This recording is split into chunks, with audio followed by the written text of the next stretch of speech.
money get paper. Cause you know we party hard later. Mr. Flex and Papa got the old city lock with the get each and every area. Stepping NLC with no chaser. Good morning, good afternoon, good evening, and good night. I am Alluminati, and this is the Crypto and Cognac Podcast Show, as always powered by Alti.com, the one-click crypto wallet for Telegram, WhatsApp, and Discord. And as always, fueled by my friends at Hennessy TT. Today, I'm having some BS. This is the only thing I could find here. We are on location, as you guys can see. I don't have my boy bags in the background, but we have some exciting stuff. I am currently representing Crypto Caribbean at NFT NYC. And you guys know, if I'm here, you're here. So I wanted to give you guys some behind the scenes footage of some of the conversations taking place, and basically just have you guys, join me on this journey, right? So today is all about the conference. We're going to talk a little bit about it. I'm going to tell you about some of the highlights for me thus far. We're going to have a couple of people come through and speak. Yeah, because we're in the conference, right? And we're going to have some fun, right? But first, we have to get there, right? So I'm going to show you guys what my journey to the conference every day has looked like. Let's go.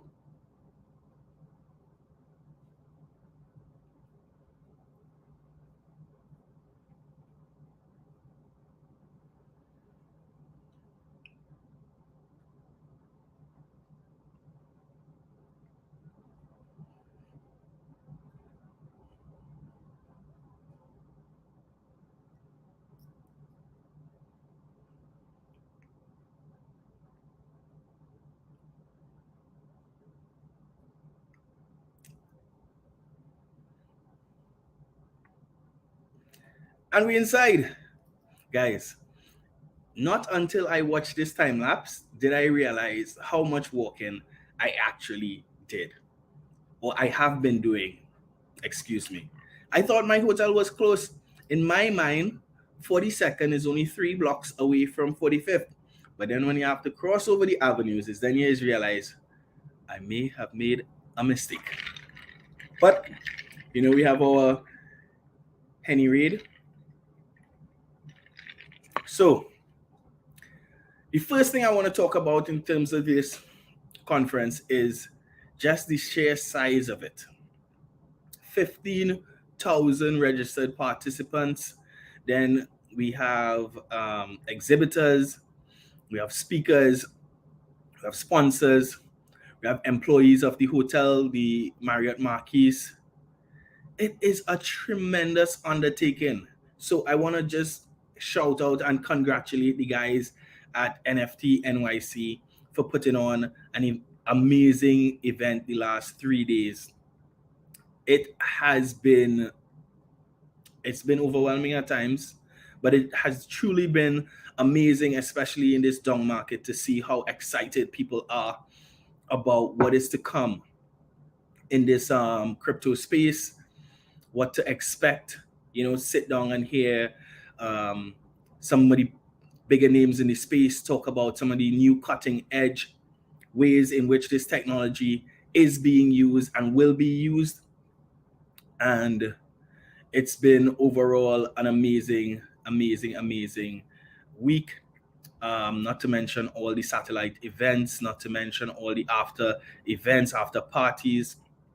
Some of you guys would have been, if you guys checked out Crypto Caribbean's Instagram, you guys would have seen I went live at the Doodles event. Doodles made some big announcements there, including Pharrell Williams coming on board as their new chief brand officer, right? They also announced some exciting stuff for Doodle holders, including Doodles 2, including how the duplicators may be used, including Space Doodles 2. So a lot of exciting things for that community. one of the highlights for me personally was seeing a project that is very near and dear to our hearts here at Crypto Caribbean really represent the Caribbean on the big stage. They have an event on this evening. I'm leaving from here to head to that actually. And I'm talking about the guys at Days Ducks.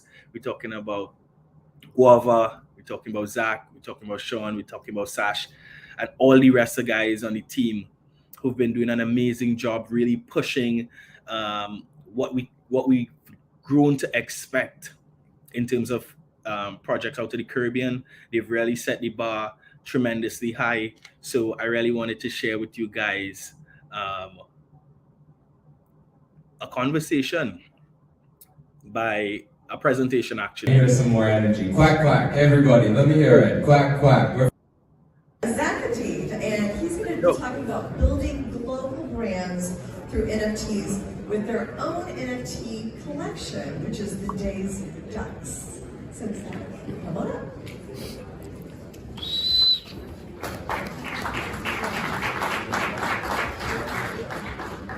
Good morning, everybody. Quack, quack. How's everybody doing today?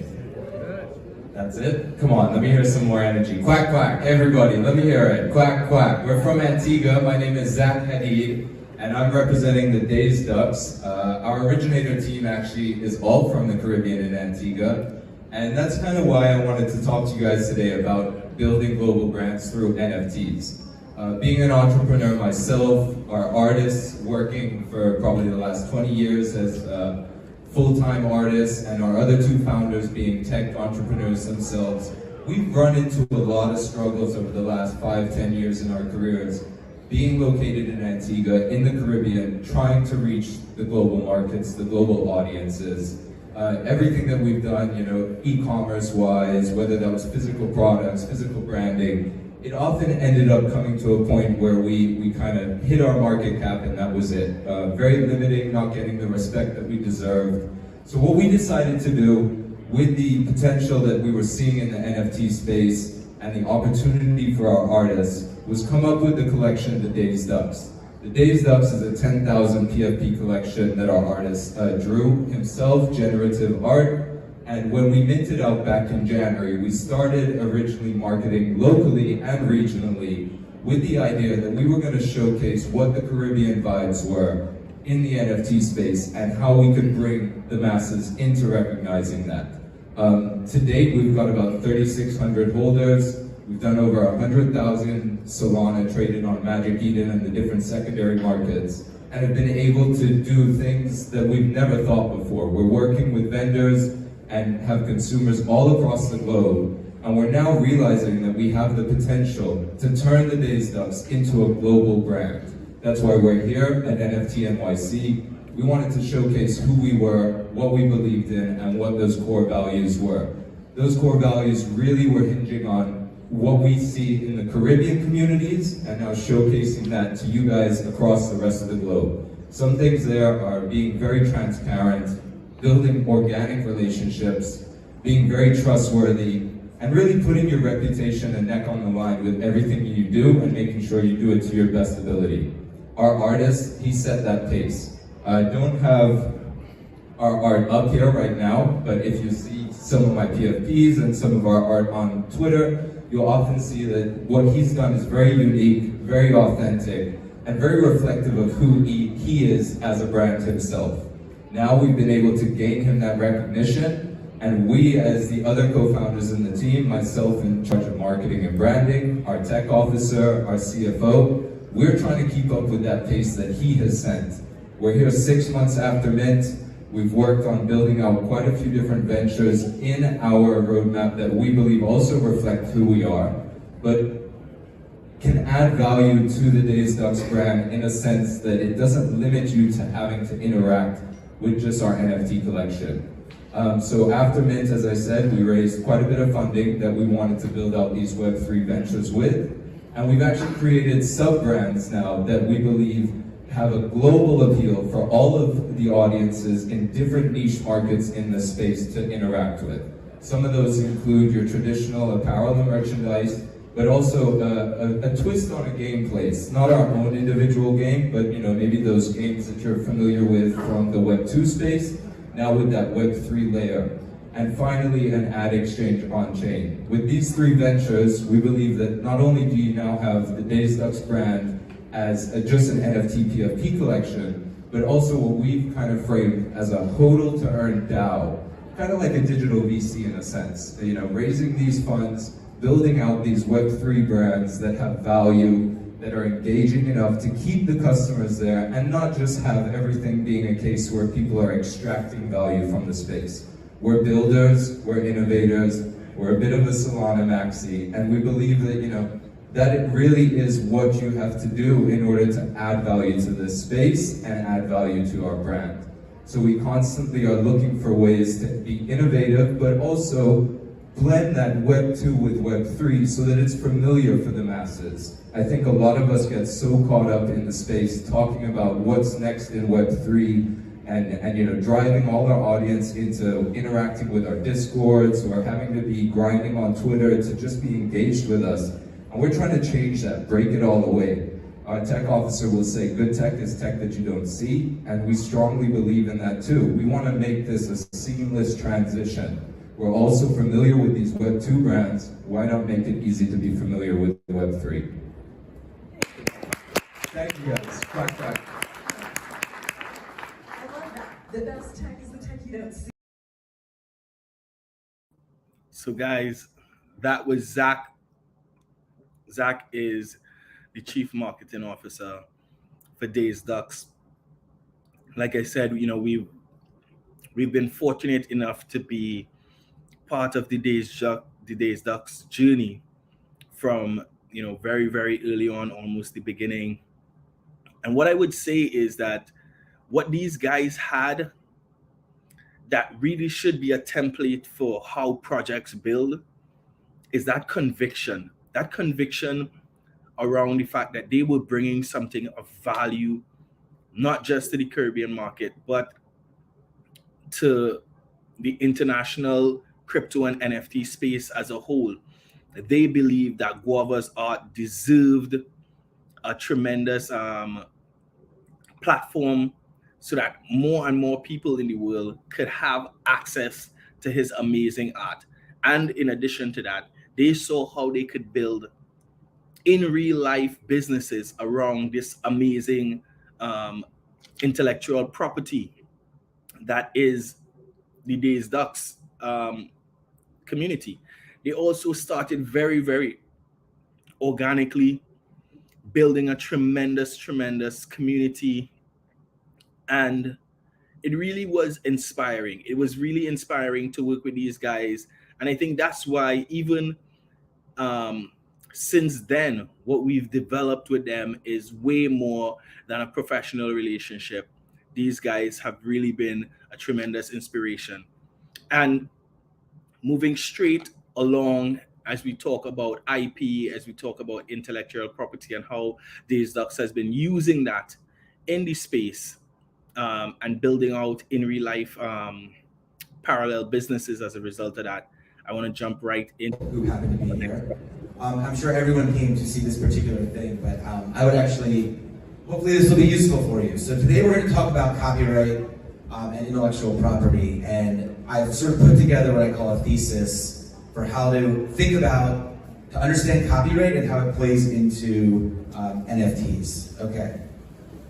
And I call this the 3-layer infinitely divisible copyright cake. So first, what is intellectual property? And by the way, this is at the core of everything that we're doing here, is IP. People talk about it, people talk about securities laws and all this other stuff. IP is at the core of all of this. And so let's learn a little bit about what is IP. There's a trifecta in the United States. It's copyright, trademark, patent, right? They're all important with NFTs, but really it's copyright, okay? We're gonna learn about what copyright is. Trademark is, talking about what is the origin of the source of a good or a service. A patent deals with inventions, right? Copyright is the content. It's the movies, it's the books, it's the art, it's the content, it's the expressive ideas.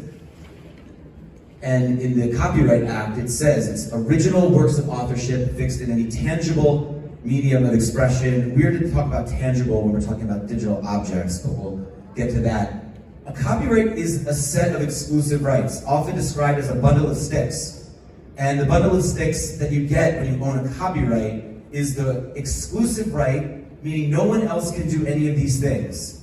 No one else can reproduce, can make copies, make derivative works. So no one else can take a screenplay that you wrote and turn it into a movie or turn it into a video game. That's your exclusive right to distribute it out to the public, to perform it, right? If it's music or if it's a play, you make your work, only you have the right to do that. Or to display it publicly is something that only the copyright owner has, right? That's what a copyright is. It's a bundle of sticks, and as we'll learn, they're infinitely divisible.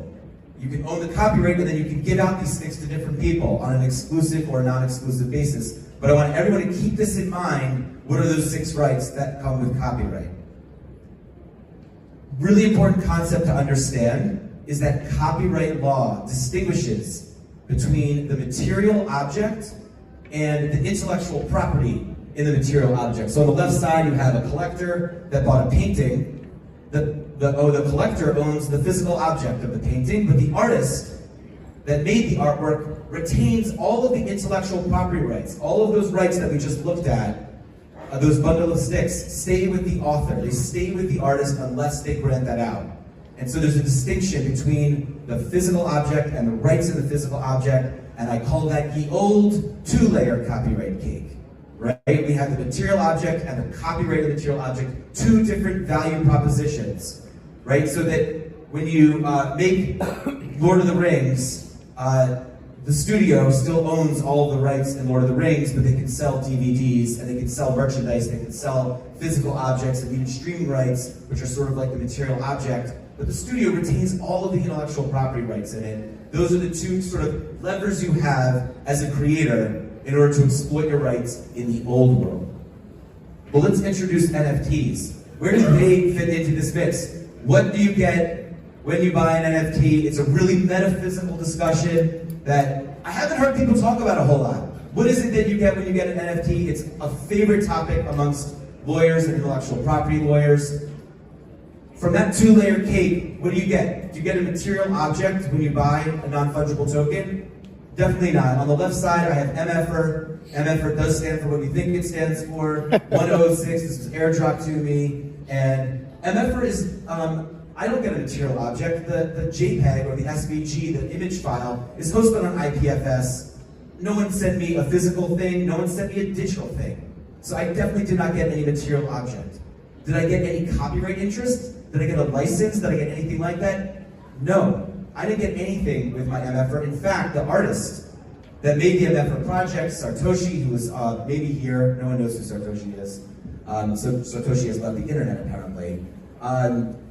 Do I get a copyright interest? No, because Satoshi made the decision to grant, to put all of the copyright into the public domain and to basically relinquish all rights that the artist had in the work, and to say everyone can use this. It's called CCO. Some folks may have heard about that. It's basically saying, I renounce my copyright. Anyone can use this artwork. So I don't get the material object. I don't get the copyright. So what in the world is it that I get? Hat tip to VC Gandalf, a really, really smart blockchain commentator and theorist, who explains that all you get at its core, when you strip it all down, all of this that we're doing here at this conference, all of this insanity, you are getting the exclusive right to edit a field in a spreadsheet. Okay, that spreadsheet is stored inside the smart contract, and there's an owner field in that smart contract in the spreadsheet that has who is the token owner, and on the bottom, that's me, EA2, that's my wallet address, it's linked to an image file, and all you get when you buy an NFT, absent some other contract or some other terms, is the exclusive right to edit what's in that field. That's it. That's it. That is an exclusive right to edit a field in a spreadsheet, and the only thing that you can edit it with is a new owner. So the only right you have is to transfer that thing to somebody else. That is an exclusive right that is extremely powerful, really simple and stupid, and also sort of it's really revolutionary in what's happened, because what we've done now is we've created a 3rd layer of the copyright cake. And it's really important as people think about these projects to understand that we're no longer just talking about the material object. We're no longer just talking about the intellectual property rights. I've had people call it the Web 2 rights. No, this is intellectual property rights. The ability to use the art. Now we're talking about another lever, another value that people have that's independent and potentially connected to the other layers of the cake. And that's the token layer, right? That layer of saying who ascribes ownership, like when we want to say who owns this work. It's not saying who owns the material object, it's not saying who owns the intellectual property. We're just saying who owns the ability to edit that field in a spreadsheet. And for whatever reason, and you all are proof of this, people are placing tremendous value on the ability to ascribe ownership of this work. And as people think about their projects and trying to maximize value for a project, it's always, in my mind, important to think about how those different layers interact with each other, because people might buy something for the commercial rights to be able to take the IP, to take the artwork and do something with it, or people might just buy it for the sake of having the art itself, much like you would with a material object. Right? CryptoPunks was a great example of that. It's sort of the granddaddy of NFT projects, and until Yuga Labs bought CryptoPunks, they weren't granting any rights with the CryptoPunks. They didn't give a license, so people bought it, yet the value was really there. Then Yuga Labs, came out with apes, and they gave out a commercial license, and now they, added that layer from the copyright cake. But there are two different layers; they both can be exploited. Finally, I just want to talk about how copyright is infinitely divisible. We talked about that bundle of sticks. When Congress passed the current Copyright Act, they did something very innovative, which didn't exist before, which was to say copyright is not a monolith. Copyright is this bundle of sticks, and not only can it be divided into those 6 different rights about distribution, copying, performance, etc., it can be further fractionalized. The IP can be infinitely fractionalized into exclusive territories, into duration, into media, into any different number of slivers and micro slivers. And I think what we're going to be seeing as people continue with this experimentation is using tokens and using NFTs and the communities of thousands of people to fractionalize those bundle of sticks to create value that's created by communities of people that all own different micro fractions of individual rights so that we can maximize the value for everyone involved. Thank you very much for learning about copyright today. I'll be here all week. Not sure I'll be in tomorrow. So guys, that was one presentation that was particularly interesting to me. Mr. Jeremy Goldman speaking on intellectual property, a very, very hot topic in the NFT space for all those people who, like to talk about just being able to right click and save people's NFTs. Yeah, that's going to come with some repercussions. I mean, I found that there were certain areas where he oversimplified in terms of the ownership, in terms of what you actually own. And, it all comes down to the particular project. It all comes down to how they have decided to transfer that intellectual property knowledge or ownership, to their holders. Tons of projects have been transferring full IP rights to holders so that holders can use their NFTs and do prints and do merch and, with their specific NFTs. So for me, that was the only area that I found that he, for me was a little off base with that oversimplification, but I'm gonna have to give him some grace because at the end of the day, his presentation was less than 10 minutes, trying to pack a lot of information into it for us and obviously for you guys to be able to benefit from that. There have been so many different amazing presentations over the course of the couple of days.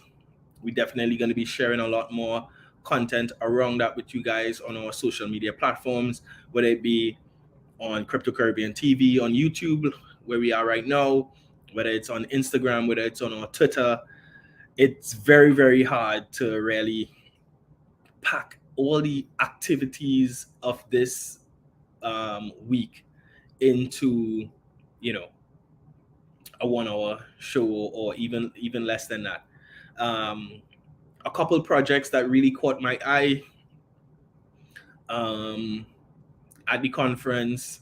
We had a couple Caribbean projects, which, for example, NYM Studios, they have their Crypto Legends coming soon, and Bliss, and we're probably going to be partnering with them to deliver some value there.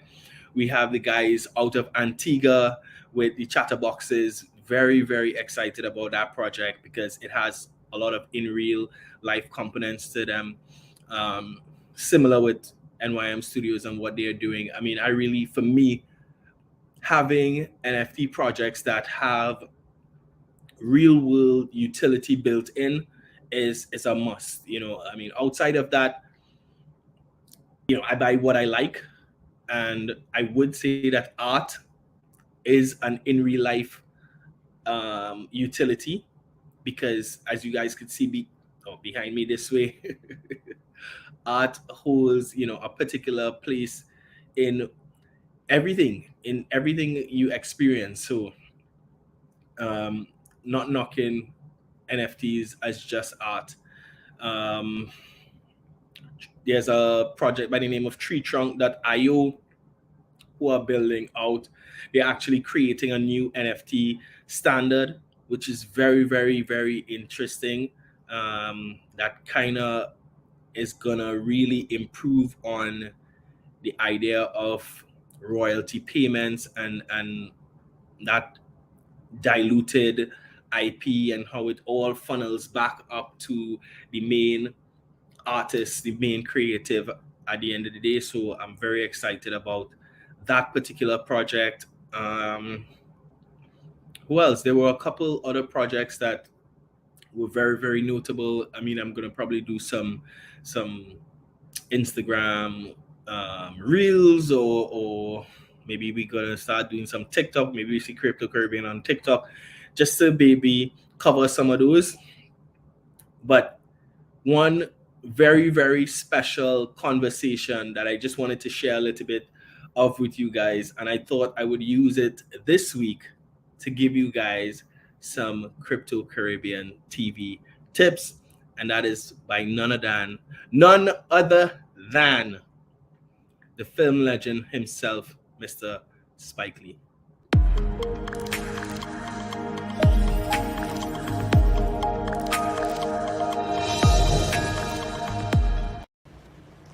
Learn your craft. One of my favorite filmmakers is a great Japanese filmmaker, Akira Kurosawa. And in his very late stage of his life, a journalist asked him, "You were considered one of the greatest filmmakers ever, a master filmmaker.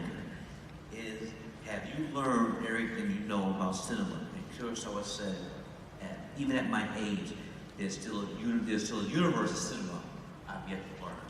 So never get into, and this is, I'm just talking with everybody in the audience, never get to a place where you think that you know it all. I'm sorry. If you're really about it, it's about knowledge, education, and the last time you learn something should be right before your last breath.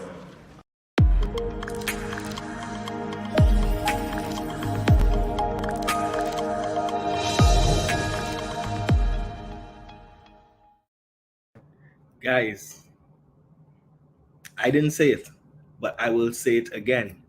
Never get to the place in your life where you think you know it all. That's why we are at this conference, because despite the number of hours that we've spent in this space, despite putting in over 10,000 hours already, learning everything that we think there is to know about crypto and NFTs, there's always something new coming. So my advice to everyone, especially in this bear market, don't run away. Don't run away. Now is the time to learn. Now is the time to put your head down and gain some understanding that maybe is going to benefit you in the long run. Maybe it's going to benefit you in the next bull cycle. But there's so much to learn in this space. This space is so vast. If anybody tells you they're a crypto expert, they're lying, right? cap, right? So guys, that's basically what I wanted to share with you guys this week. We're going to be back next week with some amazing guests. I mean, from next week moving on, we have an amazing lineup of speakers from every single sphere of this crypto space. We've been doing some work, right? So I'm really excited to have those conversations. Excited for you guys to be a part of it. So guys, don't forget to tune in every week, Thursday, 7 p.m. Atlantic Standard Time, right here on YouTube, Crypto Caribbean TV. Also, don't be afraid to check us out on Instagram at crypto_Caribbean, on Twitter at Crypto Caribbean, crypto with a 0 instead of a O. And join us, join the community, jump into our Telegram, share the knowledge that you have, gain access to the knowledge that we have. And by we, I don't just mean myself, I don't just mean the Crypto Caribbean team, but our community is extremely strong, extremely knowledgeable, and we are here to support you and support each other as we build in this crypto space. So guys, I'm gonna change my clothes and head down to the Days Ducks activation, right? I'm gonna share some of that with you guys on social, right? As always, adoption is inevitable. Alluminati out. Let's go.